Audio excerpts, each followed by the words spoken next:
This sounds terrible, right? When you're talking above and beyond, this sounds like the absolute basic things.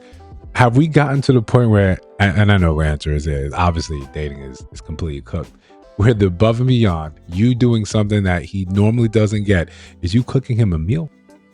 And I know we've gotten to this weird point, this weird inflection point in dating, where you giving your body, or you guys enjoying each other's body, you're sooner to do that than say his laundry or cook a meal for him. But listen, before we continue, like, comment, subscribe, hit that notification bell so you don't miss new uploads. Share the video, hype the video. We got merch in the store. Listen, this is a very simple thing.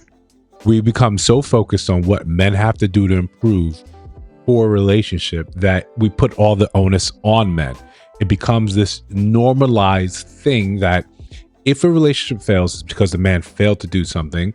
If a relationship succeeds, it's because, well, a woman did the hard work. This is not to discount the work that goes into it for women, or what they claim and say is work.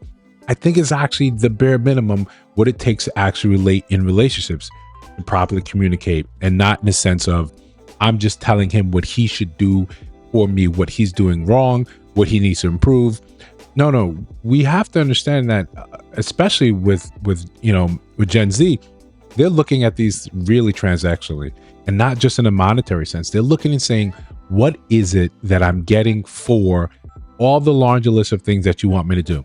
And let's say we simply accept that laundry list and saying, okay, this ever-changing, goalpost-changing list that is a living document that can be changed without ratifying any type of thing, without it going to the Supreme Court. It can just change on a whim. What am I getting for that? On your birthday, I might cook you something. This is inconceivable, because you don't value men, because you're being taught and you're inheriting it. Gen Z is inheriting that sort of ideals from us, from millennials, that, yeah, you don't have to cook and clean for a man. That's him getting wife treatment. That's above and beyond. No, if you guys are coming together and saying, this is what is required, this is what I need, and you can dress it up and say, this is a boundary, this is just what I need, okay, you're gonna have to listen and say what he needs. Or we can keep kind of sniping each other from across the demilitarized zone, trying to find one little advantage here and there. But conversations like this are important because it reflects what's happening sometimes intergenerationally, where you see, well, this is why men are just kind of taking a step back. They're not trying to fight you, trying to convince you that you somehow should change the way you think, the way you move. They're just noticing game and saying, oh, why do I have to make a big procession for your birthday? Why do I have to go above and beyond?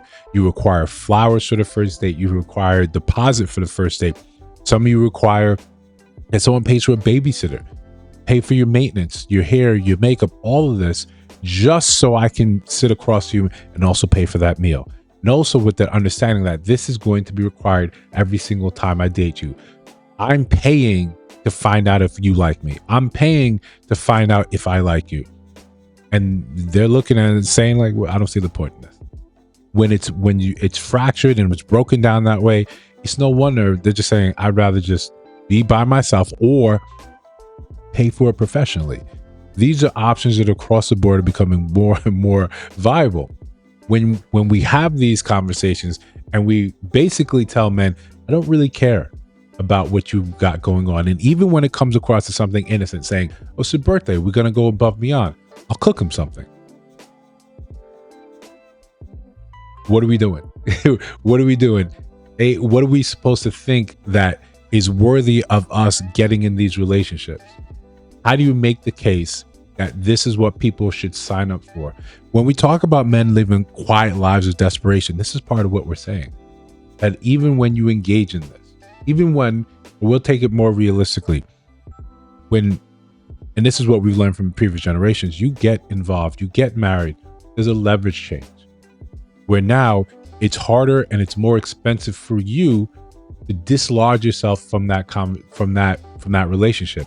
When we say it's cheaper to keep her, this was a ubiquitous. This is what we heard all the time. This is what we inherited from the previous generation to us. It's cheaper to keep her. It's cheaper to keep her happy, or it's cheaper to stay in a relationship because divorce is going to cripple you. So now the solution to that is simply saying upfront, this is not what I'm going to do. I'm not going to have the state involved in what happens here. I'm not going to sign up to find myself in a position where I'm over leveraged, and now the control is gone, or any type of leverage I have is gone, given to that person because it's cheaper to keep her. What are you supposed to do now? How are you supposed to convince men that this is a good idea for them to get married?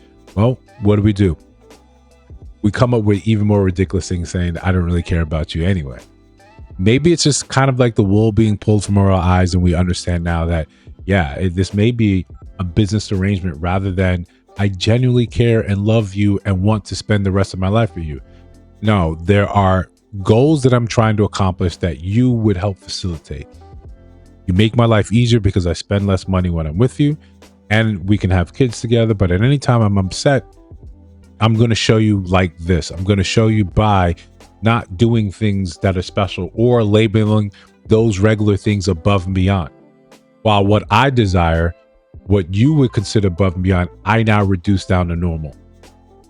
You can't be mad when men are just saying, listen, cool, do what you got to do, right? But I don't want any parts in it.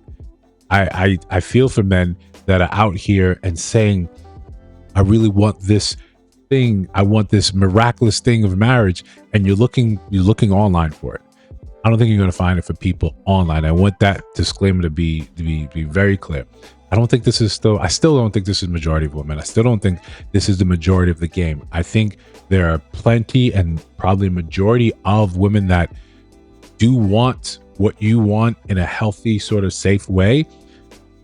But we cannot ignore the prevalence of social media. We cannot ignore how easy it is to take your cues from here and think this is the way it's supposed to be.